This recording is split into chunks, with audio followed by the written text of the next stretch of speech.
მოგესალმებით პატრიცემულო ტელემაყურებლებო. დღეს ტელეკომპანია Argos ეთერში მორიგი გადაცემაა ციკლიდან 45 წუთი. ალეკო გაგაურძესთან ერთად ჩვენს ტოკ-შოუს ძალიან საინტერესო სტუმარი ყავს. გავრისკავდა ვიტყვი ჩვენი ქვეყნის ერთ-ერთი საუკეთესო გამორჩეული მწვრთნელი გიორგი დევდარიანი, რომელმაც უაღრესად საინტერესო სამწვრთნელო გზა გამლო თავისი. ჯერ კიდევ სამწვრთნელო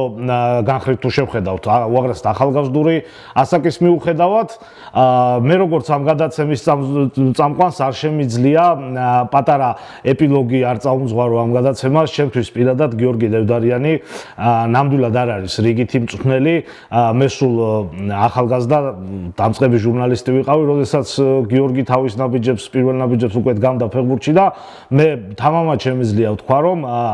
თუ რამე ჩემში არის და ვისწავლე ძალიან ბევრი რამე ამ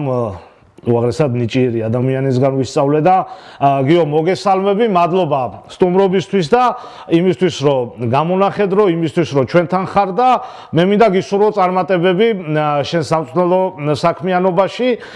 და ყოველივე საუკეთესო გისურვო ამავე დროს ცხოვრებაშიც. მადლობა რომ დღეს კიდევ ერთხელ მადლობა რომ დღეს ერთად ვართ ასე ამ ჩვენ გადაცემაში და უახლოესი დროის განმავლობაში ვისაუბრებთ ზოგადად ქართულ ფეხბურთზე შენ მიერ გამლულ გზაზე და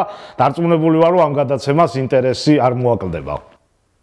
უღრმესი მადლობა მოწვევისთვის ალეკო და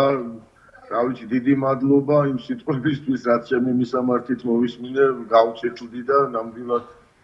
რა ვიცი მადლობელი ვარ მაგ შეფასებისთვის, თუმცა მგონია რომ მაგის ნახევარსაც რომ ვიმსახურებდე, უფრო კარგი იქნებოდა. ძალიან მიყვარს შენი თავდაბლო. პირველი შეკითხვა მექნება გიო ასეთი. როდის და როგორ დაიბადა შენში მწვრთნელობის იდეა და მანამდეც კიდე საინტერესოა უშუალოდ ფეხბურთი როგორ შემოვიდა შენ ცხოვრებაში, პირველი სამწვრთნელო ნაბიჯები როგორი იყო, მაშინ ქვეყანას არ ულხინდა, ჩვენ ვიდექით სუსხვა რეალობის წინაშე რა დასამალია და არც სამწვრთნელო ცოდნას ვერ გაიღმავებდა კაცი, იყო უამრავი პრობლემა. და პირველი ნაბიჯები და ფეხბურთი ზოგადად ჯერ როგორ შემოვიდა შენ ცხოვრებაში და მე ეს პირველი ნაბიჯები სამწვრთნელო კუთხით. ხო, ფეხბურთი როგორ შემოვიდა და მე თვითონ მამა საფეხბურთო ოჯახიდან ვარ, მამა ჩემი ფეხბურთს თამაშობდა და ჩვენ ოჯახში ბავშვობიდან ძალიან დიდი ინტერესი იყო ყოველთვის ფეხბურთის მიმართ, მით უმეტეს იმ წლებში, როდესაც დინამო თბილისი თავის რა ვიცი, ყველაზე ზეობის ხანაში იყო და თასების თასია იყო. მე იმ დროს 7-8 წლის ვიყავი და ძალიან კარგად მახსოვს დინამო სტადიონზე, მამა ჩემის კიცერზე რაღაცა გატარებული ეს წუთები და ეს ემოციები, რომელიცგანაც არ ამსებობს ადამიანი, რომ გულგრილი დარჩენილიყო. ჩემი ბავშვობა აი მაგ წლებში რა ქვია, ყალიბდებოდა მაგ წლებში ვიზრდებოდი და ჩემთვის ფეხბურთი იყო რა გითხრათ ახლა, აი როგორც ახლა არ ვიცი დღევანდელი ბავშვებისთვის რა არის საინტერესო, მაგრამ იმ ეპოქის ბავშვებს ახლა გასართობიც ბევრი არაფერი ჰქონდა. ახლა ძალიან ბებერივით ვლაპარაკობ, მაგრამ ყოველ შემთხვევაში ახლა 91 წელს, როდესაც დინამომ თასია იყო, მე ვიყავი 7-8 წლის და ძალიან კარგად მახსოვს ის ზეიმი, რაც რაღაცა თუ კი რამე კეთილი და კარგი არის ჩემი ბავშვობიდან დარჩენილი, ერთ-ერთი დინამო თბილისს უკავშირდება. და ეს რაღაცა დინამო სტადიონზე შესვლა და ეს მთელი რიტუალი, იქიდან გამოსული ეს ხალხის ემოციები და სიხარული, რა ვიცი, ისევე როგორც ალბათ ჩემი თაობის ყველა ბავშვის ცხოვრებას ალამაზებდა ჩემსასაც. ამდენად ფეხბურთი ჩემთვის აი რა ქვია, დედასთან ერთად ორგანული იყო და ოჯახშიც, რა ვიცი, ძალიან დიდი გულშემატკივარი იყო ჩემი ოჯახის ყველა წევრი ფეხბურთის და ჩემშიც არაფერი განსაკუთრებული არ ყოფილა. 6 წლის ასაკში მამა ჩემი წინააღმდეგი იყო, იძახდა რომ ჯერ პატარა არისო და მახსოვს რომ დედაჩემმა ჩემი დაჟინებული მოთხოვნით 35 საფეხბურთო სკოლაში მიმიყვანა ოთარ კინჭურაშვილთან. ღმერთმა აწმონოს მისი სული, იმიტომ რომ დიდი პიროვნება და დიდი ადამიანი იყო და ესე დაიწყო ჩემი ფეხბურთთან ურთიერთობა. მე 16-17 წლის ასაკში მომესწრო 90-იანი წლები და ვერ გამოვდექი სპორტსმენი და ვერავის ვერ დავაბრალებ, ალბათ ჩემი მბრალია რომ რაღაცა ვერ ვითამაშე ისეთი ფეხბურთი როგორიც მინდოდა მეთამაშა. მე რაღაცა გარკვეული წლები საერთოდ ავწდი ფეხბურთს და სპორტს და ისე როგორც 90-იანი წლების ქართველი ახალგაზრდა მეც მათრია ცხოვრებამ რამდენიმე წელი და მე მოხდა ისეთი რამე რომ ჩემი უმცროსი ძმა რომელიც 86 წელს არის დაბადებული ვარჯიშობდა გურამ ჩომახიძესთან გურამ ჩომახიძე არის ის კაცი ვინც მე ფეხბურთში როგორც მწვრთნელი მიმიყვანა და როგორც ვინც მე მწვრთნელობა შემაყვარა ჯერ ჩემი მწვრთნელი იყო ბავშვობაში და შემდეგ ჩემი ძმა მივიყვანეთ გურამთან გურამ ჩომახიძის გუნდში თამაშობდა ჯაბა კანკავა გოჩა ხოჯავა გიორგი ფიფია, სანდროიაშვილი, რევაზ გეცაძე, ზაალელიავა და რა ვიცი, იმ თაობის ყველაზე გამორჩეული ქართველი ახალგაზრდები. მე რო დამყავდა ეს ჩემი ძმა, დამყავდა როგორც ერთ-ერთი ჩვეულებრივ მშობელს ასაკირში განსხვავება დიდია მე და ჩემს ძმას შორის და ეთყობა იქიდან ჩემი ზედმეტი გულშემატკივრობით და აქტიურობით მოვაბეზრე თავი იქაურობას და ბატონმა გურამმა მითხრა რომ ჩემს და ამ ფეხბურთელებს შორის უკვე ასაკში განსხვავება საკმაოდ დიდია. შენ მათთან უფრო ახლო ხარ ასაკობრივათაც და ამათი ძმის ძმაკაცი ხარ და შენი ძალიან ჯერავთ და ძალიან მჭირდება შენი დახმარებაო. ეს ალბათ იმიტომ გააკეთა რომ მე მოვეცილებინე იმ 90-იანი წლების თბილისს და რაღაცა საქმეში ჩავები, იმიტომ რომ მას ამობრივი გრძნობები ჰქონდა ყველა ჩვენთაგანის მიმართ, ვისთანაც კი ოდესმე მას შეხება ქონია. და რა ვიცი თითქოს აი ამ რაღაცა შეძახილმა იმას მიქნა რა ქვია იმოქმედა ჩემზე და 6 წლის განმავლობაში მე ვიმუშავე გურამ ჩომახიძესთან ისე რომ არც მithქვია რომ მწვრთნელი ვიყავი თუმცა ყველა შეკრებაზე და როგორც ოფიციალ დამხმარე მწვრთნელი აი ესე ვმუშაობდი თუმცა ეს იყო რა საზოგადოებრივ საწყისებზე თუ როგორც გინდა და არ ვით ანუ ხელფასო და მარტო ემოციაზე და მარტო მადლიერებაზე და იყო დაფუძნებული, იმიტომ რომ ძალიან მადლიერი ვიყავი ერთი ჩომახიძის და მეორე იმ სიტუაციის საიდანაც რაშიც მე მოვხდა. ესე მოხდა ეს ჩემი ფეხბურთში მიბრუნება და მე ისე დაემთხვა ყველაფერი რომ თბილისის თბილისში მე ნიკუშა დოლიძემ მამამოსემ ჩემთვის საქმეს და დიდმა ადამიანმა მითხრა რომ ოლიმპში მჭირდება ოლიმპიი შეიქმნა მაშინ და პირველი ესე ოფიციალურად ხელფასი სადაც ავიღე ოლიმპიი იყო ესე მანამდე იყო 35 სკოლა რაღაცა პატარა პერიოდი და გოჩა უსაჯანიშვილი რომელიც ამასაც მე ვერ დავივიწყებ და მე იყო ნიკუშა დოლიძე მე მოხდა ისე რომ თბილისის წვნიდა ძალიან ბევრი მწვრთნელი და გაცილებით ჩემზე კვალიფიციურები და რატომღაც იმ პირველ წლებში არ ჰქონდათ კარგი შედეგი და მე დამნიშნეს დროებით მოვალეობის შემსრულებლად თბილისში იმ ბავშვებთან რომლებთან ერთადაც მე 5-6 წელი გავატარე ბავშვობიდან მოყოლებული და მაშინ სიმართლე რო გითხრათ ეხა აქედან რო ვიყურები არანაირი ცოდნა და გამოცდილება მე არ მქონია ცარიელი ემოცია და იმპულსი ვიყავი უბრალოდ მოვახერხე ის რაც მე ბატონმა გურამმა მითხრა რომ იმ ბიჭებს ჩემი მართლა ჯეროდათ ისინი მე გამომყვნენ ოღონდ საით მიმყავდა ზუსტად არ ვიცოდი, თუმცა ის წლები ძალიან ბედნიერად მახსენდება, იმიტომ რომ თბილისის დინამოს გარდა ერთ-ერთი საინტერესო თავისი ხელწერის მქონე გუნდი ყავდა რამდენიმე წლის განმავლობაში და აი ესე მოხდა ეს ყველაფერი თემურ უგულავას დიდი მადლობელი ვარ მე რომ ახალგაზრდა ასაკის მიუხედავად მენდოდა მომცა საშუალება რომ თუნდაც დროებით მოვალეობის შემსრულებელი ყოფილიყავი და მე იმ რაღაცა 12 ტურიანი მოუგებელი თუ დაუგებელი სერიის მე გამახლებდა ხელს და გამოვიდა მენდოდა მომცა საშუალება რომ გავცნობოდი რაღაცა ქართულ გიო გადის წლები და ეს თბილისი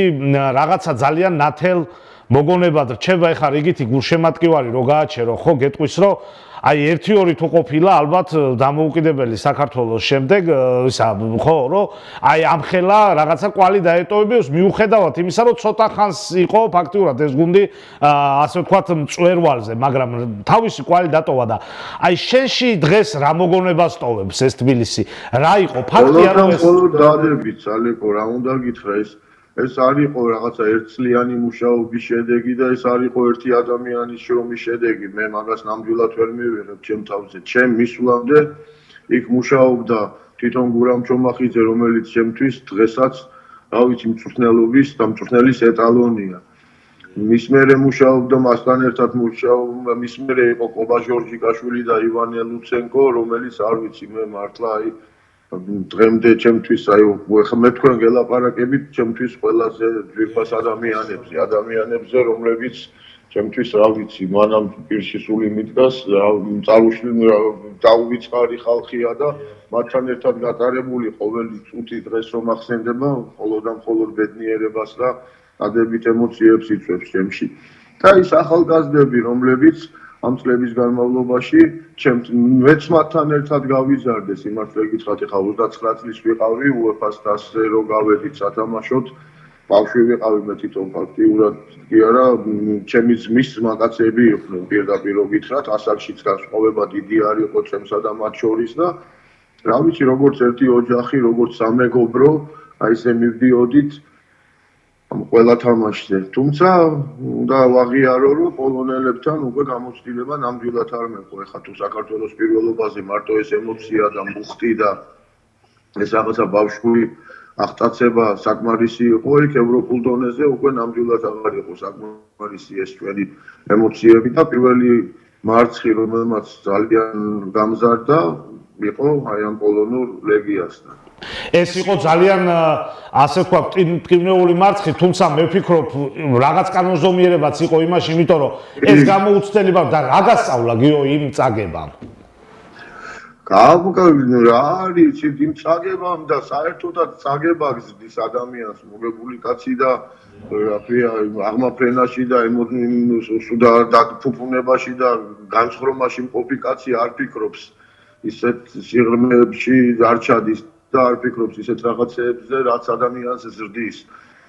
მე რომ მკითხო, წაგება და მარცხი და მწუხარება და რაღაცა განსაცდელები ზრდის ადამიანს და მე მადლობელი ვარ ერთის ამ წაგებებისაც, იმიტომ რომ აშკარად გამზარდა როგორც მწვრთნელი და როგორც ადამიანი, როგორც მწვრთნელი ჩემი ზრდა, რაში გამოიხატება სიმართლე გითხრათ ვერ გეტყვით, ეს ალბათ რაღაცა მარტო ჩემ გულში და ტვინში მოხარშული იდეებია, იმიტომ რომ დღეს მე რეალიზაციას ვერ ვუკეთებ ამ ჩემ გამოცდილებას ამ წაგებებით რა ქვია მოპოვებულს თუმცა მაინც ჩემი აზრით ყველაზე დიდი ტიტული მე არ არის ეს ჩემი სიტყვები და არ მინდა რომ რაღაცა ეხა აქ ვიტრიბაჩო ყველაზე დიდი ტიტული არის ერთგვარს ადამიანი იმიტომ რომ დღეს ისეთი ყოფაა და ცხოვრებაა რომ ყველას გვაქვს თვალი ყველას გვაქვს პური ყველა ვგავართ ადამიანს მაგრამ რეალურად ადამიანი დეფიციტი გახდა და ადამიანური თვისებები. და ეს წაგებები და ეს ტკივილი ჩემი აზრით ადამიანს ზრდის და ჩემთვისაც ეს არის მთავარი რომ არ დავკარგო ადამიანის სახე და მიუხედავად ჩემი შეცდომებისა რომელსაც დღესაც უამრავს უშვებ ყოველდღიურად, მაინც რაღაცა ვრძნობ გურამ ჭომახიძის და ივანე ლუცენკოს და ჩემი რაღაცა უფროსი მეგობრების ჩემ გვერდში დგომას და ვცდილობ რომ მახსოვდეს იმათი სიტყვები, მახსოვდეს ის რომ თავარი ტიტული არის იყო ადამიანი და გერქვას ადამიანი. და მე არის მწვრთნელი და მე არის ნებისმიერი სხვა პროფესია, რომელსაც აერჩევს ადამიანი. ჩემთვის ერთადერთი დასანანი ის იყო რომ ამ წლების განმავლობაში, მაშინ როდესაც უკვე მწვრთნელობა უნდა დამეწყო, მაშინ ვერ ვიმწვრთნელი და მაშინ არ მომეცა საშუალება რომ ამ ჩემი განცდების, ტკივილის და რა ქვია, წაგებების შედეგად დაგროვებული გამოცდილება გადამეტანა საქმეში. აი ეგ არის ყველაზე მეტად რაც მე გულს მდგას. თუმცა კიდევ ერთხელ გიმეორებ რომ იმასთან შედარებით, რაც მე წეღან ვილაპარაკე, ეს არაფერი არ არის. გიო, რა თქმა უნდა, თემა ძალიან ტევადია. ჩვენ შეიძლება რაღაც თანმიმდევრობა დავარღვიოთ და მინდა რომ სამწვრთნელო კარიერის მთავარ მომენტებს შევეხოთ. სანამ ჩვენ ხო აი თანმიმდევრობას არ მივყვეთ, მოდი და რამდენიმე აი მთავარი ფურცელი მინდა რომ გავიხსენოთ შენი სამწვრთნელო კარიერიდან. იყო თბილისის დინამო, გუნდი, რომელიც ყველა ქართველი მწვრთნელისთვის, ქართველი ფეხბურთელისთვის, იგივე შენთვის, რომელიც ასე თქვა დინამოზე გაიზარდე, როგორც ფეხბურთის მოყვარული, ალბათ იყო რა თქმა უნდა საოცნებო. იქ იყო კარგი მატჩები, თუმცა საბოლოოდ მაინც ისე მოხდა, რომ რაღაცა ალბათ ვერ გამოვიდა ისე, როგორც შეგინდოდა. აი, დინამოზე მინდა გკითხო, იქ გატარებული პერიოდი, რა ვერ აეწყო ისე, როგორც შეგინდოდა, ვთქვათ. იცით რა იყო დინამო იყო ჩემთვის ერთ-ერთი ყველაზე შავი ლაქა ჩემს სამწვრთნელო კარიერაში, იმიტომ რომ დინამოში არ გეპატიება კაცის შედეგი, რა შედეგიც მაშინ დინამოს ჰქონდა. თუმცა მე ხარ რაც არ უნდა ვილაპარაკო, ვინც გუნდში იყო მაშინ, ყველა დამეთანხმება, რომ მე დინამოში რო დავინიშნე უკვე შეკრება მთავრდებოდა და უკვე ჩემპიონატი იყო უნდა დაწყებულიყო სადღაც მაქსიმუმ ერთ კვირაში 10 დღეში რო ჩავედი მე ესპანეთში და მე ხა ალეკო მიცნობ შენ კარგად და როდესაც აუდიტორია მისმენს კი არა ერთ-ერთზე რო ვლაპარაკობ ყველი არ მიკადრებია არასდროს და მით უმეტეს როდესაც ვიცი რომ ხალხი მისმენს და ვიცი რომ ის ადამიანები დღეს ყველა ცოცხალია ღმერთმა კარგად ამყოფოს და ქუჩაში რო შევხვდები თვალს ვერ გაუსწორებ იმიტომ რომ თქოს ვიძახი ჩემთავს არ ვაკადრებ თქოს სამი ფეხბურთი დინამო თბილისი ვარჯიშობდა ესპანეთში შეკრებაზე სამი მინდვრის ფეხბურთელი და 4 მეკარით იმდენ მე რო ჩავედი ასეთი სურათი იყო ესპანეთში ყველა აი უმრავლესობა და ძალიან ბევრი იყო პუნქტის გაწყვეტა ტრამვა ეგეთი მძიმე სიტუაცია მე დინამოში რო ჩავედი საერთოდ არ მინახია და ვერ მოვახერხეთი გუნდის შეკრება ვერც ჩემი ჭუით ვერ დავაკომპლექტე არ შეკრება გაგვივლია ძირითადად მთელი ეს 12 თუ რაც ვიყავი ტური მათი აღდგენ-რეაბილიტაცია და განკურნებას უნდებოდა და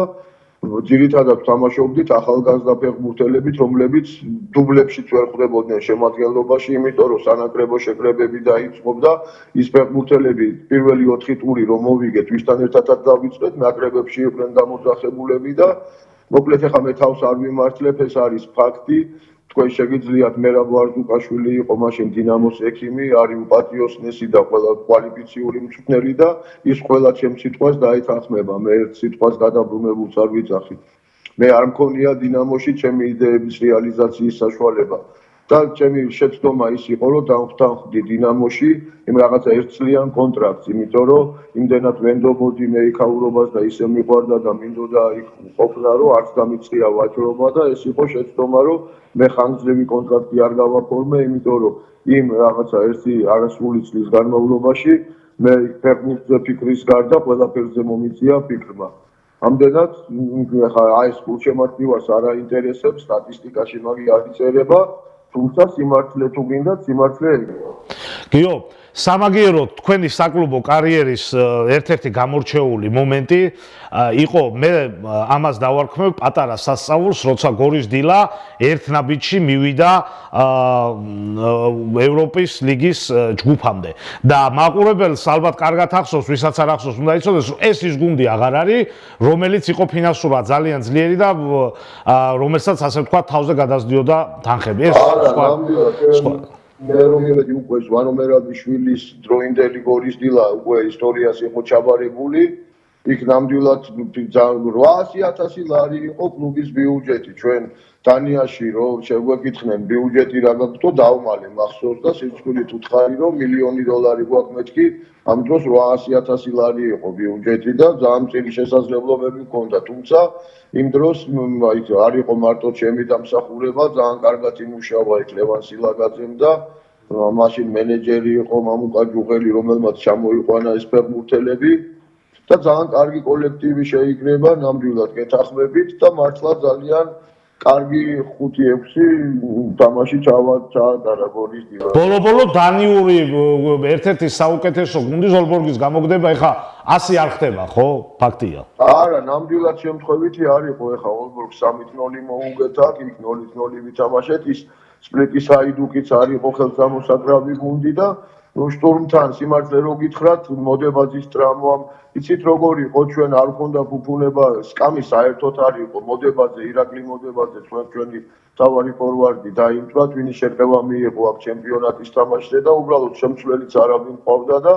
ძალიან ცუდად დაეწყო ეს გუნდს, თორემ მე მგონია რომ იქაც უფრო კარგად შეგვეძლო თამაში, ამიტომ არის ახლა ჩვენ ყველა უყურებთ ფეხბურთს და გუნდში 22 სრულფასოვანი ფეხბურთელი ყავს. ერთი კაცის შეცვლა იქ არაფერი არ არის, მაგრამ როდესაც გუნდს ესეთი მცირე ბიუჯეტი აქვს და როდესაც გუნდს 13-14 ფეხბურთელი არის, სულ ვისაც რაღაცა მეტნაკლები გამოცდილება აქვს, იმით UEFA-ზე ჯგუფში არაფერი არ ესახნება იმ გუნდს ნამდვილად და კანონზომიერი იყო ჩემპიონატი. თან ეხა სად ვენის რაპიდის ფინანსები, ინფრასტრუქტურა, გამართული ტრადიცია და ჩემპიონატი რომელშიც თამაშობს და ასე შემდეგ, ძალიან ბევრი რამ. გიო, გვერდს ვერაულით, ეხლა ძალიან საინტერესოა შოთა არველაძემ ტრაბზონსპორში როდესაც დაისვა ასისტენტის საკითხი გააკეთა არჩევანი თქვენ სასარგებლოდ და რა მოგცა გიო თურქულმა გამოცდილებამ ეს ასე ვთქვათ სამწვრთნელო რანგში პირველი შენი გამოცდილება იყო როგორც საზღვარგარეთული კლუბის სათავეში ყოფნის, ნუ ერთ-ერთ სათავეში გულისხმობ ერთ-ერთ მწვრთნელად ყოფნის და როგორ გაგზარდა ამ თურქულმა პერიოდმა როგორც მწვრთნელი? იცი რა არის თურქულმა პერიოდმა გამზარდა მარტო იმიტომ რომ ძალიან კარგ და დიდ ადამიანთან შოთასთან ერთად ვიყავი ის პერიოდი და ძალიან ბევრი საინტერესო იდეა დავინახე მისგან მეორე შოთას ეხმარებოდა რა ქვია მწვრთნელი ფიზმომზადების ლასლო გვარი დამავიწყდა დიდი რა ქვია კაცი რომელიც ვანგაალის ასისტენტი იყო წლების განმავლობაში აიაქსში როდესაც მათ მოიგეს 17-18 წლის ბიჭებით ჩემპიონთა ლიგა ეს ორი უკვე იმხელა ფაქტორი გითხარით რომ ძალიან დიდი რამე იყო ეს ჩემთვის მაგის გარდა ეხა დამოკიდებულებები პროფესიონალიზმი და თვითონ რაღაცა აი ეს დამოკიდებულება საქმისადმი უცხოელების მიმართ უცხოელებისგან ფეხბურთის მიმართ ძალიან განსხვავებული იყო ქართულისგან და თვითონ ზოგადად სახელმწიფოს დამოკიდებულებაც თურქეთის სახელმწიფოს დამოკიდებულებაც ფეხბურთისადმი აბსოლუტურად განსხვავებული არის ვიდრე მე მანამდე მქონდა ნანახი და მის მერეც უყურებ მე შოთის ძალიან მადლიერი ვარ იმიტომ რომ ტრაბზონსპორის მერე მან კონტრაქტი გამომიგზავნა სახში თელავივის მაკაბისში როდესაც წავიდა იმ კონტრაქტში ალბათ 100-დან 99 მწვრთნელი არც დაფიქსდებოდა ისე გაეკიდებოდა იმ კონტრაქტს და წაღვებოდა მაშინ თუ არ ვწდები გიო ბოდი შეგაწყვეტიებ შენ მუშაობ ლოკომოტივის ასაკობრივი გუნდის მთავარ მწვრთნელად ხო სწორად მახსოვს და შენ არ დატოვე ბიჭები გამოვედი მე და შოთი ხო რაღაცა 3 თვე მითხრა მე შოთიმ რომ 3 თვის განმავლობაში დაისვენე და ჩემი მენეჯერი როგორც კი მეორე წლე დამთავრდება აუცილებლად რაღაცა გუნდს გამომინახავს და ჩვენ ერთად უნდა გავაგრძელოთ კარიერაო და ამასობაში შუალედში გიორგი ყიფიანი დამიკრა და მითხრა რომ რა ქვია იმას შემომთავაზა უპროსწორად რაღაც ამ 3 თვის განმავლობაში ვიცი რომ სახში ხარ და თუ შეგიძლია ამ ჩვენ ასაკობრივ გუნდებს რაღაცა დახმარება გაუწიო. მე დავიწყე ამ 19-დან მუშაობა, ამოვაცხადა ლოკომოტივმა ბავშვების შერჩევა და ძალიან მაგარი ნაკადი მოვიდა ბავშვების 19-ში. მაშინ იმ გუნდში იყო ძებნიაური, ბუღრიძე, ანდრონიკაშვილი, რა ქვია, იგივე სამურკასოვი, ვატო არველაძე მოვიდა და ძალიან საინტერესო გუნდი ჩამოყალიბდა. და მე როდესაც უთხარი იმათ რომ აი მომივიდა კონტრაქტი და წასვლას ვაპირებდი, ძალიან ერთ-ერთი თქმილი მოგონება ესეც თმთვის, აი ეს და რაღაცა სუპრა გამიკეთეს ამ ბავშვებმა, თუ რა ვიცი, რაღაცა ფუმარილი თუ რაღაცა, სადაც გამომემშვიდობდნენ, იქ იყო ცემლები, ციხარულიც, რა ვიცი, დამშვიდობება და მან მივხვდი და მივიღე გადაწყვეტილება, რომ ამ ბავშვებს უფრო ვჭირდებოდი მე, დავინახე ეს აშკარად და გავჩი 18-ში თბილისში და წავედი იქ უკეთეს ბევრად დამტენი მომეს პირობებზე და ალბათ კარგი ყველანაირად საღათ მოაზროვნე ადამიანისთვის ალბათ იქ თელავივში გაგრძელება ჯობდა კარიერის თუმცა მე ესე გადავწყვიტე და არ ნანო სიმართლე გითხრათ მგონია რომ სწორი გადაწყვეტილება იყო იმ მიზნის მაძებარი კაცისთვის რომელსაც მე ვეძებ გიო მე შენი სამწუხარო კარიერის ერთ-ერთ მთავარ მონაპოვრად გულწრფელად მიმაჩნია ის ბიჭები, რომლებიც არ შემეშინდება მე ამ სიტყვების თქვა, იმიტომ რომ მათგანაც ბევრჯერ მომისმენია და შენ რო არ თქვა, ეს მეც ვიცი, რომლებიც შენ გაზარდე ფაქტიურად და რომლებიც დღეს საქართველოს ნაკრების შემადგენლობაში, მოდი ასე ვთქვათ, რო არ გადავაჭარბოთ, საკმაოდ მნიშვნელოვან როლს თამაშობენ. მე მინდა კითხოთ სკიფოს ბიჭებზე, როგორც იცნობს მათ ქართული საზოგადოება. შეიძლება ცოტა გული გატკინე, შეიძლება იმდენი ვერ მიიღე იმათგან საფეხბურთო თვალსაზრისით გულისხმობ, რა თქმა უნდა, რამდენსაც ელოდი. შეიძლება ბევრმა ვერ ითამაშა ის ფეხბურთი. აი ამ თაობაზე მაგრამ მე ვიცი რომ შენ აი ფარივით იყავი ამ ბიჭებისთვის ბევრჯერ ეს შეიძლება ახლა შენ ვერ იტყვი ამას ბევრჯერ საკუთარი დახმარების ხელიც გაგიწოდებია სახლებში აკითხავდი აი როგორც თქვენი უნდა იქცეოდ მე არ წამს ისე წვნელები რომლებიც მარტო ვარჯიშს ეხედავენ ფეხბურთელ სიტყვაზე და შენ ნამდვილად აი რაღაცა მეგობარიც იყავი ამათთვის წვნელიც იყავი და აი ამ თაობაზე უნდა კითხო რა ფაქტია რომ რამდენიმე დაგვეკარგა ძალიან მაგარი ბიჭი ვინც არ უნდა დაკარგო და ყველას და ქართულ ფეხბურთს გაეკარგა პირველ რიგში და აი ამ თაობაზე მინდა გიო მომიყვე რა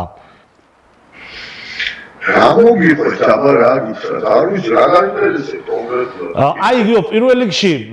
მოდი ჩამოთვალოთ ის ბიჭები ვიზედაც ჩვენ გვაქვს ახლა ლაპარაკი რომ მაყურებელმა კარგად იცოდეს ნუ ვინც ამ თაობას წარმოადგენდა და მე მაყურებელი უფრო მიხვდება ჩვენ რაც გულისხმობთ ვინ იყვნენ ეს ბიჭები? მე ვist მე არ ვიძახი ახლა რაღაცა 2 თვე და 3 თვე ან რაღაცა 2 შეკრება ვინც ნაკრებში გამოვიძახი იმგანს არ ჩამოვთვლი მე ვიტყვი იმათ ვისთანაც მინიმუმ 3 წელი და უფრო მეტი მომიწია მუშაობა ეს იყო დავიდე თბილისიდან რო დავიწყოთ იყო ის ხოჯავა აფციაური გეცაძე იაშვილი ფიფიანო ერთაობა მერე იყო 93-იანების თაობა და 12-იანების სადაც ორი ცენტრალური თავდასხმელი მამუკა ყობახიძე და დავით ხოჭოლავა ცენტრალურ მცველებად ვაქციე და მე მგონია რომ არ შემსტარვარ და ნამდვილად მას ისინი ცენტრალური მცველები ვერ იქნებოდნენ რო არა მე ხო და ვამაყობმა გადაწყვეტილებით თუმცა იმ დროს როდესაც ჩვენ მე ამას ვაკეთებდი ძალიან დიდი გაურკვევლობა და ძალიან დიდი უსიამოვნებები გადამხდა იმიტომ რომ ცალკე ფედერაციის მხრიდან ცალკე ოჯახმა ვერ გაიგო ის რომ რატო შეიძლებოდა ცენტრალური თავდასხმელები ცენტრალურ მცველებად დამეწია ყოველ შემთხვევისთვის ამ რაღაცა გაურკვევლობის მერე ფაქტია რომ წლების მერე გამოჩნდა რომ გადაწყვეტილება ჩემი მართალი იყო შემდეგ იყო ეს რა ქვია ნუ მაგთაობაში იყო გეტყვით ახლა ვინ იყო ხოჭოლავა ყობახიძე ნუ არჩილ თვილდიანი იყო იქ მე პარუნაშვილი პაპავა მერაბ გიგაური რა ქვია იმას ნუ ნაკრებს რო ვიძახი ახლა 4 წელი ვიყავი მე ნაკრებში მათი მწვრთნელი და 8 კვირიანი შეკრებები მქონდა ზამთარში და ზაფხულში ანუ 16 კვირა წელიწადში ზბორზე ვიყავით ჩვენ სხირტლაძე შინდაგორიძე ყაზაიშვილი ჭანტურია და საკმარისია ეს ერთი თაობიდან მე მგონი მერე იყო 96-იანების თაობა სადაც მე ჯიმი ტაბიძე ზუგდიდიდან წამოვიყვანე მარცხენა ნახევარმცველი და ცენტრალურ მცველად დავაყენე და დღეს ეროვნულ ნაკრებშია გიორგი ხარაიშვილი ლუკა ზარანდია მე ვთვლი რომ რაღაცა მოგზალებული მაგრამ რაღაცა პატარა შევეშველი ოთარ კიტეიშვილსაც და გიორგი ბერიძესაც იმთავიანთი რაღაცა წარმატებისთვის რა ვიცი საკმარისზე მეტია მე ვფიქრობ გიო აუცილებლად უნდა კითხო და მაინტერესებს ამ კითხვაზე შენი პასუხი და ისიც ვიცი რომ აი ამან შენზე მეტად გული არავის არ ატკინა ამ გვარებს რო უყურებ ხო რამდენიმეს მართლა შეეძლო მეტის თამაში აი გულწრფელად გეტყვი რა მე რო ჭანტურიას თამაშს უყურებდი შენ ასაკობრივ ნაკრებებში ევროპის ჩემპიონატის შესარჩევებში აი მე ვფიქრობდი რომ ჩვენ ქართულ ფეხბურთს კაი ხანი ლიდერის პრობლემა აღარ გვექნებოდა რა იმიტომ რომ ორი ეგეთი მაგალითი მახსოვს გიო და ორივე უშუალოდ შენ ხელში გამოვლილი რა ერთი სანდრო იაშვილი რომელიც აი როცა ასაკობრივ ნაკრებების თამაშებს საზღვარგარეთაც დავსწრები ვარ აქაც დავსწრე აი როგორც აი რა ვიცი ცადა დედამიწა ეგეთ სხვაობა იყო ხო ვერაჩერებდნენ და მეორე ჭანტურიას და ფაქტია რომ ორივე ჩაგვეკა ზარანდია ხო თუ ზარანდიას და სამივე ესე ზარანდიაზე არ მინდა ეხა თქმა რომ დაგვეკარგა მაგრამ სართულში არ მინდა ზარანდიაზე ლაპარაკი მაგრამ ზარანდია ასენსიოს და ძალიან დიდი ვარსკვლავების მონაცემების კაცია და იმედია რომ დაბრუნდება მათ ჩამონათვალში ეს ორი კაცი ჭანტურია და სანდრო იაშვილი დაგვეკარგა და მე ვთვლი რომ ეს ქართული ფეხბურთის უბედურება არის გიო თუ შეიძლება სხვანაირად წასულიყო ეს საქმე იცით რა არის მე არ მინდა რომ ეს რა ქვია ლაპარაკი ჩვენ წავიყვანოთ ისე რომ რაღაცა ფეხბურთელების ბოსტანში ვისროლო კენჭები თუმცა მათი პასუხისმგებლობაც ძალიან დიდია ის რომ მათი კარიერა ისე არ წარიმართა როგორც უნდა წარმართულიყო და რა თქმა უნდა ალბათ ლომისვლელი მათია თუმცა მე სიმართლე დღესაც ჩვენ იგივე საშიშროების წინაშე ვდგავართ. დღესაც შეიძლება რომ იგივე გამეორდეს, იმიტომ რომ მოდიან ტალანტები და მე რატომღაც იგივე, რა ქვია, ტემპებით ვეღარ ვითარდებიან. მე სიმართლე გითხრათ, რამდენიმე ადგილზე, იქ სადაც ალბათ უნდა დამეყენებინა ეს საკითხი, ვთქვი რომ ეს არ არის ერთეული შემთხვევები, ჩვენ შეგვიძლია ბევრი გვარი ჩამოვთვალოთ, ახლა ის ფეხბურთელები, რომ დღეს საქართველოს ნაკრებს ხავდეს ოპტიმალურ ფორმაში, ჩვენ სერბეთის და რა ვიცი, რა ქვია, ხორვატიის დონის ნაკრები გვეყოლებოდა. ჩვენ რო ხავდეს ისეთი პროფესიონალები, აი როგორი ნიჭის ფეხბურთელებიც ჩვენ გვყავს პროფესიონალიზმით, ესენი რომ იმათ არ ჩამოუვარდებოდნენ, იგივე იქნებოდა. ჩვენ გვემართება რა, ეს რო დააგვირდეთ რა პროცესი. ბავშვები რაღაც ასაკამდე მოდიან, მე როგორც კი პირველ კონტრაქტს აწერენ ხელს და ხდებათ უცბად რაღაცა დიდ ფულთან შეხება, ამდენი ჟურნალისტები ყურადღება, იქ რაღაცა გოგოებისგან ოჯახში შემტანი ხდება უკვე ბავშვი, რომელიც გაჭირვებაშია გაზრდილი, ვერ დამაჯერებს ვერავინ, რომ არ იცვლება, ყველა იცვლება და ეს ბუნებრივია და ნორმალურია, რომ ეხლა ადამიანი წარმოიდგინეთ, ეხლა მე ჭანტურიას და იაშვილს არ გულისხმობ ამ შემთხვევაში. რაღაცა რეგიონიდან ჩამოვიდა, არც თუ ის შეძლებული ოჯახიდან, მთელი ცხოვრება რაღაცეები აკლდა და უცბად ყველაფერი დაეყარა თავზე, უცბად ოჯახში უფროსი გახდა, იმიტომ რომ შემომტანია, უცბად ამდენი ყურადღება გოგოებისგან, რომელსაც მიჩვეული არ არის, ამდენი ტელეგადაცემები, ჟურნალისტები და მორჩა დამთავრებულია, დაიბნა ბავშვი და აღარ იცის რა ხდება. და ეს არის მოცემულობა, რომ უმრავლესობა 10-დან, ალეკო 1-3 უნდა ავუდგე. 10-დან 9 ფეხბურთელი მაგზას გადის. სხვანაირად ვერ გაივლი, ახლა ვერ გახდები ფეხბურთელი, ეს და გასავლელია. და ამ 10-დან 9 ფეხბურთელს ემართება ესეთი რამე, რომ ინგრევა ამ რაღაცა პირველ წარმატებასთან და ერთი გადის ფონდს. და მე შევთავაზე ამ ჩვენი კლუბის პრეზიდენტებს, რომ იცით რა არის, ძირითადად ქართული კლუბების პრეზიდენტები ფეხბურთელს რო ასხვისებენ, მერე მიყვებიან იმ კლუბებს სილში, ანუ თავიდან დიდ ფულს არ თხოვენ, რომ ბავშვს ხელი შეუშალონ გაყიდვაში, მე უმრავლესობაზე ვიძახი, თუმცა გამონაკლისები იქაც არის და შემდეგი გაყიდვიდან თქვა სიტყვაზე ბავშვი წავიდა აიაქსში, ხო? გაუშვა იმ თავისმა პრეზიდენტმა რაღაცა მიზერულ თანხად. მაგრამ აიაქსიდან გაყიდვის შემთხვევაში დაიტოვა ინტერესი, ხო? მაგრამ აიაქსიდან ვეღარ გაიყიდა, იმიტომ რომ იმ აიაქსში ის მიზერული თანხა უკვე ამ ბავშვისთვის დამანგრეველი გახდა. და ეს რო ავიცილოთ თავიდან, ამიტომ საჭირო არის კლუბებში და ნაკრებებში ფსიქოლოგების ჯგუფის, არა ერთი კინკილა ფსიქოლოგი გაუშვეს, ეხლა მთელი მასში, რა ქვია, ბავშვთა ფეხბურთში დადის გადასარევი ბიჭია, მაგრამ რანაირად ეყოფა ერთი ფსიქოლოგი, სიტყვაზე ვიძახი, ერთ თაობაში 8 და 10 ნიჭიერ ბავშვს. რომ ამ ბავშვებს შეაგუონ ეს, რომ მათ ეს აუცილებლად დაუდგებათ ეს დრო, ხო, რამდენია ეხლა განა ყოველ თაობაში 20 და 30 ფეხბურთელი არ არის, ეხლა საქართველოს პატარა ქვეყანაა და თითო ასაკში რომ 3-4 კაცი გამოვარდეს, უკვე ის ასაკი წარმატებულად შეიძლება ჩაითვალოს და კაი 3 გამოვარდა და 10 კაცთან რომ იმუშაოს ერთი 5-4 ფსიქოლოგმა და რომ შეაგუოს იმას რომ შვილო შენ აუცილებლად მოხვდები ამ სიტუაციაში და ჩემზე მეტი კომპეტენცია აქვს, თორე მე ვიტყოდი რა უნდა ვასწავლო, მე არ მისწავლია ისე კარგად ფსიქოლოგია, რაღაც დონეზე ვისწავლე, იმ დონეზე რომ მივხვდე რომ აუცილებელია მათი ჩართულობა.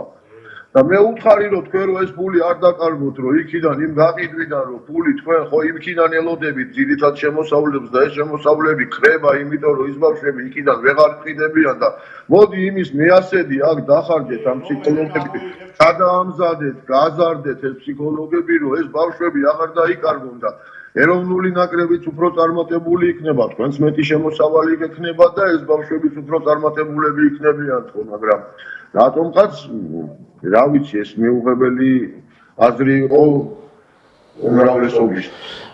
მე მინდა აბსოლუტურად დავეთანხმო მაგაზრს და სხვათა შორის ერთ-ერთ წინა გადაცემაში ვისაუბრეთ კიდე ამის აუცილებლობაზე და გიო რა ჩემპიონატიც ხო არ არის ერთ-ერთი პრობლემა, იმიტომ რომ სკოლიდან გამოდის ბავშვი მონდომებული, მოწადინებული, თქვათ, ხდება მე ჩვენ ჩემპიონატში და რა ხდება? ეხა აქ ამას სარიელი ტრიბუნები, ეხა სტადიონებს კი ვაშენებთ, მაგრამ რა ეხა მაყურებელი არ გყავს. გინდა არ გინდა ეს საზომი მაინც მაყურებელია. ამავე დროს ეხა მე კონკრეტულად ხელს არავისკენ არ ვიშვერ,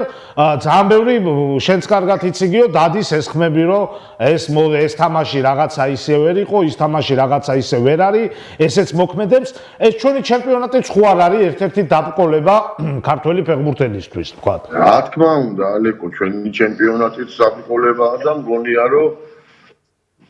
არც თუ პატარა დაბრკოლებაა. რა ვიცი, ახლა ეს ბოლო წლებია, ძალიან გაიშვიათ ახალგაზრდები, არ ვიცი რა, მოდი რა, ჩვენ ჩემპიონატზე და ეხლა უნდა გადავიდე რაღაცა ძალიან ნეგატიურ თემებზე, რომელიც მე თვითონ ცუდად ხდის და არც არაფერი იცვლება, შემოგევლე შენ რაღაცა ყველა უნდა ვილაპარაკოთ. მოდი რაც უფრო კარგად ვიცი და რაც შეიძლება რომ შეიცვალოს, იმაზე ვილაპარაკოთ. ჩემპიონატი, ჩვენი ჩემპიონატი ძალიან ცუდად მოქმედებს, ხო, რა თუნდა ეხლა გიო ევროპელ ბავშვზე რატო არ მოქმედებს თქვა დამანგრევლად იმიტომ რომ ფსიქოლოგები მუშაობენ იმიტომ რომ ხო იქაც ფაქტია რომ ეხა სად იმათი გაშუქება და სად ჩვენი უფრო მეტი ყურადღების ქვეშაც ექცევა მე ფულსაც იღებს რა ვიღა გოგოებიც მე მგონი არ არიან უარესები ვიდრე საქართველოში ყურადღებაც აქვს გოგოების იცი რა არის ალეკო მე მაგ ყველაფერზე პასუხი რო არ მაქვს იმიტომ ვითხოვ ფსიქოლოგის დახმარება სწორედ წვრთნელმა ეხა რამდენ რამეზე უნდა იფიქრო, წვრთნელს საფიქრალი გაქვს ფიზიკური მომზადება, საფიქრალი გაქვს სტრატეგია, საფიქრალი გაქვს ტაქტიკა, საბაზისო ტექნიკა, ამ ბავშვის რაღაც ელემენტარულ დონეზე რაღაც ფსიქოლოგიური პრობლემების მოგვარება, მაგრამ მაგ სიღრმეებში მე ვერ ვიხედები შემოგევლე, მე საყველაფრო არ მაქვს დამთავრებული, მე დავამთავრე თბილისის სახელმწიფო უნივერსიტეტი და მე პროლიცენზია ავიღე სამწვრთნელო. მწვრთნელობა ვიცი მე კარგად, სადაც რაღაცა გააკვირით იმ დონეზე არის ფსიქოლოგია ნასწავლი, რა დონეზეც შეიძლება მიხვდე ფსიქოლოგის აუცილებლობა არსებობის და გუნდში ყოფნის აუცილებლობა, სწორედ მე რომ მაგი ვიცოდე, მე ნამდვილად არ დავამადლიდი არც ჩვენ ბავშვებს და არც აქვეა ჩვენ გულშემატკივარს მაგ ცოდნა რომ უფრო მასშტაბური გამეხადა. მე მაგ კითხვებზე რო არ მაქვს პასუხი, იმიტომ ვითხოვ ზუსტად ფსიქოლოგის დახმარება. გიო, როგორ გონია ერთ აქტუალურ თემასაც მინდა შევეხო. რა ასაკში უნდა წავიდეს ბავშვი საზღვარგარეთ? იმიტომ რომ მე მგონია რომ ჩვენ ძალიან პატარა ასაკში გაშვებით, რამდენიმე ბავშვს რაღაცა დათური სამსახურიც გაუწიეთ, იმიტომ რომ მე მგონია რომ ასე რაღაცა კონკრეტული ასე ყველაფერი ინდივიდთან აქვს ჩვენ საქმე ცოცხალ ორგანიზმთან და ერთი და იგივე რეცეპტი ესე წარმატებისთვის არ არსებობს ყველა ადამიანს თავთავისი მოთხოვნები აქვს და გარემოებებიდან და პიროვნული თვისებებიდან გათვალისწინებით განსხვავებული არის ეს ყველაფერი. გიო, თემა რომელიც ალბათ ძალიან ბევრს აინტერესებს. თქვათ ბავშვის ჩვენ ფსიქოლოგიურ ასპექტზე ვისაუბრეთ და ძალიან მნიშვნელოვანია ესეც რომ როდესაც ქართველი ფეხბურთელი თქვათ მიდის ევროპაში და აწყდება უამრავ დაბრკოლებას, ხო? რა თქმა უნდა, ეს მოქმედებს მის ფსიქოლოგიაზე და ეს საკითხი ჩვენ უკვე გავიარეთ. და აი ამ თაობაში, იგივე თქვათ, ვინც ახლა ყავს დაუშვათ, აი თუ ხედავთ პოტენციალს, რომ რომელიმე ტოპ ჩემპიონატში ჩვენ ყავდეს წარმომადგენელი, იმიტომ რომ დღეს ფაქტი ახლა მოდი ახლა ძალიან მარტივად რო გადავხედოთ. გერმანიაში ჩვენ კაცი არ აყავს, ნუ აკაკი გოგი აყავს, რომელიც ჩვენი მოქალაქე არ არის და ისიც ნუ ძალიან იშვიათად ფაქტურად არ თამაშობს ბუნდესლიგაში. სერიაში მჭედლო ყავდა ბოლოს და ნუ აღარ არის ფაქტია. საფრანგეთის ჩემპიონატში აღარ ყავს მასმე რა ჯაბაკანკავ აღარ. ესპანეთში კაცი აღარ ყავს. ხო და ანუ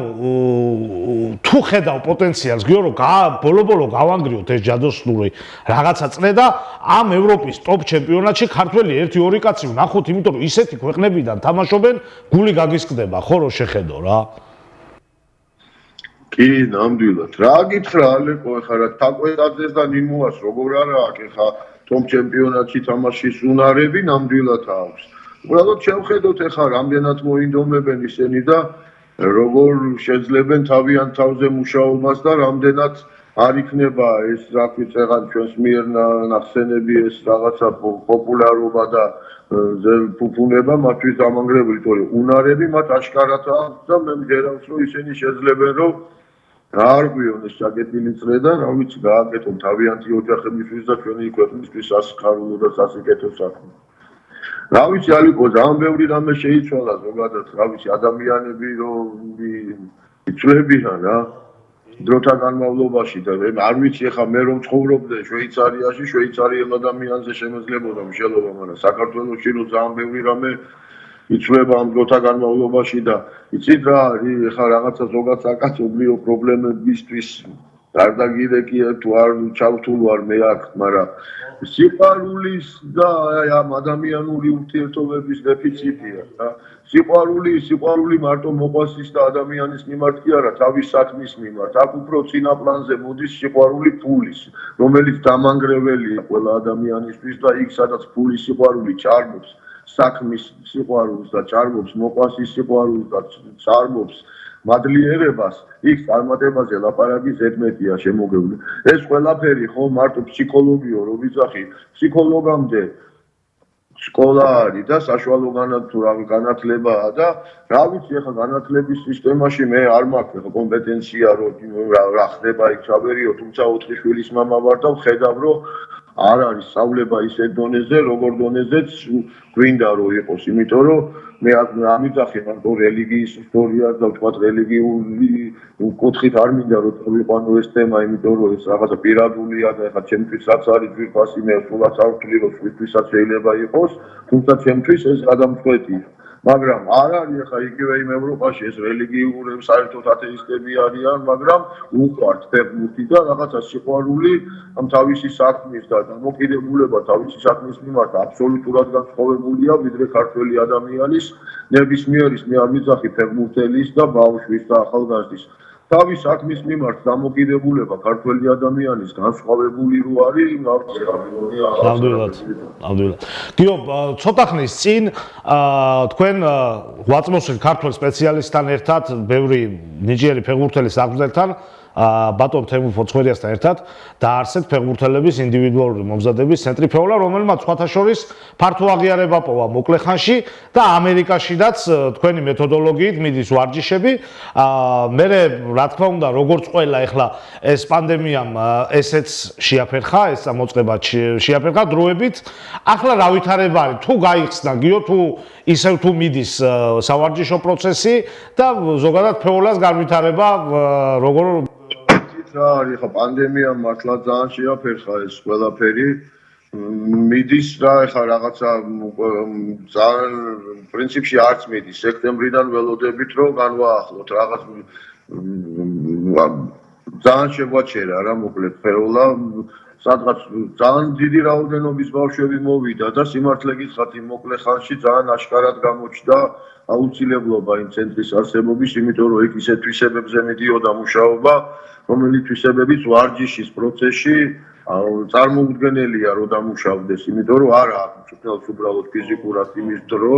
რომ მაგ თვისებებზე და უნარებზე იმუშაოს ახლა როგორ არის ვარჯიში რომ თავდება იქ რომ ვინმე დაარჩეს ნახევარი საათი და 40 წუთი და თავის ნაკლზე იმუშაოს მაგის ფუფუნება დღეს ქართულ ბავშვს არ აქვს ვარჯიში თავდება შემდეგი გუნდი შემოდის გადიბიძია მოედნიდან გეუბნებიან და იქ რომ პასი დასაყენებელია გარეთა ნაწილით მიღება იქნება თუ სიტყვაზე ვიზახი თავით თამაში თუ კოორდინაცია თუ ნაკლის იმის მიუხედავად თუ ვის რა სუსტი მხარი აქვს მაგაზე მუშაობა ვერ მიდის ამ კლუბებში და ეს ზოგადად არ მინდა ეხლა რაღაცა ხმამაღლა ვილაპარაკო და ამიტომაც ეს ჩვენ თავზე მე და თემურზე ძალიან წაადგებოდა ზოგადად ქართულ ფეხბურთს და დარწმუნებული ვარ რომ ისევ სექტემბრიდან ისევ აკრიფავს ძალებს ისევ მომა ბავშვების რაოდენობა და ჩვენ დავაგრძელებთ ისევ შეულ რიტმში მუშაობა ჩემო გიო მინდა დიდი მადლობა გითხრა ჩვენთან სტუმრობისთვის ამ საინტერესო საუბრისათვის. იქალეკო მე გეტყვი შენ ერთ სიახლეს რომ რაღაცა გუნდში დავიწყე მუშაობა. მართლა ეგ არ ვიცოდი, ექსკლუზივია მე მგონი, ხო? მეხუთე ლიგის გუნდი ავიყვანეთ მე და რა ქვია ნიკუშა დოლიძის შვილმა გიორგი დოლიძემ გადასარევა. ხო, ბედნიერი ვარ მე, რომ მამა ნიკოლოზის, მამა მოსესშვილთან დღეს უკვე როგორც პარტნიორი და მეგობარი ვიწყებ მუშაობას, შევკრიბეთ ძალიან ნიჭიერი და კარგი ახალგაზრდები და ვეცდებით, რომ რამდენიმე წელში უმაღლესი ლიგის ფარგლებში შევხვდეთ. რა გუნდია, როგორი დერბი ქვია და ალბათ ისევ ირაოს სახელი დაუბრუნდება. მე მინდა რომ მამამოსეს დაწყებული გზა მე და მისმა შვილმა გავაგრძელოთ ისევე წარმატებით როგორც მათ დაერქმევა. ბატონო, დერბი ქვია ეხლა გიო და ირაო დაერქმევა, ხო? კი. ირაო თუ გახსოვთ ეს ოლიმპიადა ის თბილისი, ირაოს ბაზაზე იყო და ირაო იყო ამ ყველაფრის სული შემდგმელი და მინდა რომ ჩვენ იგივე პროექტი განვახორციელოთ და გავაგრძელოთ. და რამდენიმე წელში კიდე გავახაროთ. გიო სულ ახალგაზრდები ყავთ თუ არის ცოტა გამოცდილი? რამდენიმე გამოცდილი ფეხბურთელიც არის, რომ გაგვიადვილდეს ლიგიდან ლიგაში გადასვლა. ძალიან კარგი. ეს შევთვის ნამდვილი სასიამოვნო სიახლე იყო და ექსკლუზივი რომელიც გაჟღერდება ჩვენ ეთერში, ძალიან გამახარე. მინდა გითხრა და ძალიან გულშემატკივრო ფიცი. დიდი მადლობა. უღრმესი მადლობა შენ. ჩემო კარგო და წარმატებები მინდა გისურვო და ამ გუნდს მე მგონი მარტო მე არ ვიქნებ ვინც უგულშემატკივრებს ბევრი მიზეზის გამო და იქნება რაღაც ისეთი გაკეთდეს მე გაგახსენებ იმ პერიოდს